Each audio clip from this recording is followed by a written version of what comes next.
මිත්‍රෝනි මේ දවස්වල ඔබ දන්නවා මහජන උපයෝගිතා කොමිෂන් සභාව මහජන උපදෙස් විමසීම් මාලාවක් පවත්වාගෙන යනවා පළාත් 9ෙම.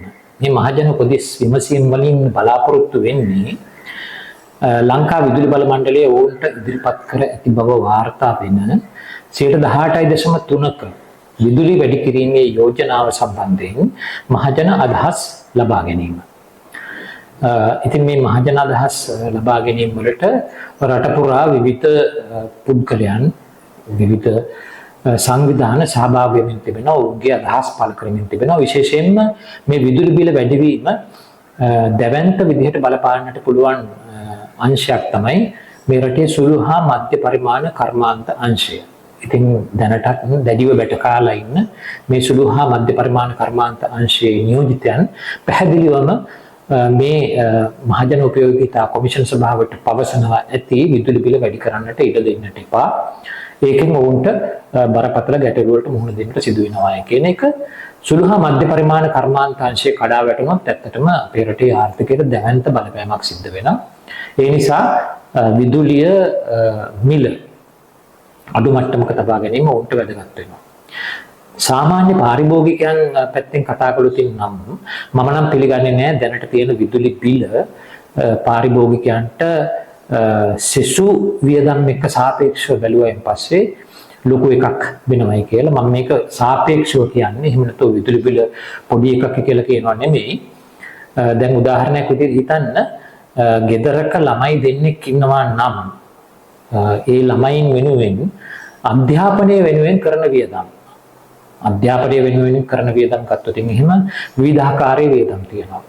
ළමයින්ට පාසලට යැවීම සඳහා පාසල් වෑන් වලට ගෙවන ගාස්තු, එතකොට පහසුකම් ගාස්තු, එතකොට ඉස්කෝලවල තියෙනවා හැම මාසිකම වගේ මොනවා හරි සම්මාදම් වැඩසටහන්. මේ අලුත් ආණ්ඩුවක් ආවයි කියලා හරිනි අමරසූරිය ඒව කරන්නේ නැහැ කියලා කිව්වයි කියලා එහෙම නතර වෙලා නැහැ. ඒවයි හැමම ඒ විදිහටම කෙරෙනවා. එකතු කරන ආකාරය වෙනස් වෙලා ඇති. දැන් එකතු කරන්නේ දැන් බොහෝ වෙලාවට පාසලේ ගුරුවරු විදුහල්පති මැදිහත් වෙලා නෙමෙයි ස්වේච්ඡාවෙන් කරනවා වගේ දෙමව්පියන්ම එහෙම මැදිහත් වෙලා කරනවා. අර බලහත්කාරය එහෙමම තියෙනවා. දුන්නේ නැත්නම් ඉතින් ඒක ළමයින්ට බලපානවා. ඒ නිසා සම්මාදම් වලට යන වියදම් ඊට අමතරව තවමත් මේ ආණ්ඩුව බලයටපත් වෙලා මේ හරිනි අමරසූරිය අගමැතිනිය අධ්‍යාපන ඇමතිනිය වෙලා දැන් මාස 7කටත් වඩා ගත වෙලා තිබුණාට තාමත් ඉස්කෝලවල පරණ විදිහම තමයි උගන්වන්නේ නැහැ. හරියට ඉගෙනීමක් කෙරෙන්නේ නැහැ. ඒක ඉතින් දරුවන් පාසල් යන දෙමාපියන් හැමෝම වගේ දන්නවා. එතකොට මේ වෙනකොට අනිත් තියෙන ප්‍රධාන ප්‍රශ්නයක් තමයි මේ දරුවන්ගේ විශ්වාසය බිඳ වැටලා තිබෙනවා පාසල් අධ්‍යාපනය පිළිබඳව. ඔවුන් විශ්වාසය තබලා තියෙන්නේ ටියුෂන් ගුරුවරුන්. එතකොට ටියුෂන් ගුරුවරුන්ට ගෙවීම සඳහා කොච්චර ටියුෂන් ගාස්තු වියදමක් යනවද පවුලකට? අධ්‍යාපනය සඳහා යන තවත් වියදමුත් තියෙනවා. පොත්පත් සඳහා, නිල ඇඳුම් සඳහා, සපත්තු සඳහා, එතකොට කෑම බීම සඳහා ඔය ආදී වශයෙන් විශාල වශයෙන් අධ්‍යාපනය සඳහා වෙන වියදම් එක්ක සංසන්දනය කරලා බැලුවොත් ඇත්තටම විදුලි බිල අඩු බිලක්. මම කියන්නේ නැහැ විදුලි බිල දරා ගන්නට පහසුයි කියලා. ඒක ඉතාම පහසු විශාල පිරිසක් සමාජයේ ඉන්නවා.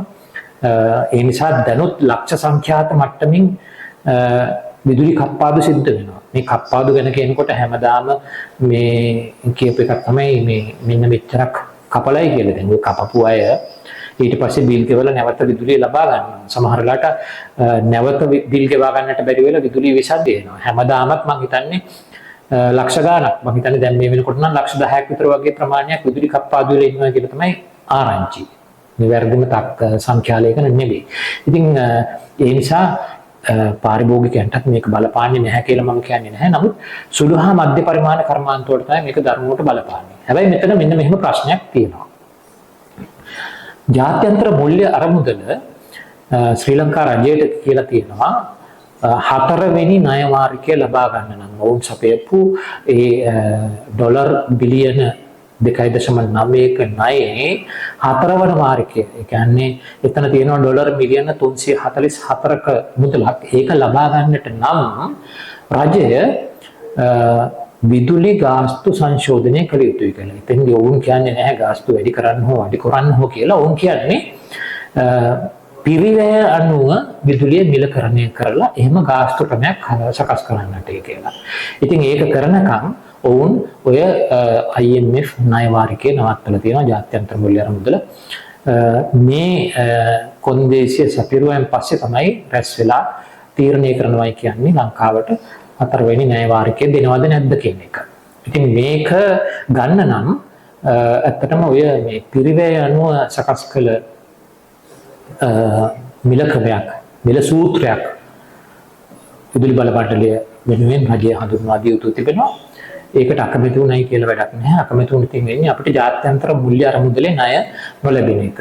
ඒක නොලැබුණොත් ඇති වෙන ප්‍රශ්නයක් තියෙනවා. ඔය ආසියානු සංවර්ධන බැංකුව, ලෝක බැංකුව, ඒ වගේ ආයතන ගණනාවක් අපේ රටේ දැනට කරගෙන යන වැඩ වලින් අයින් වෙන්න පුළුවන්.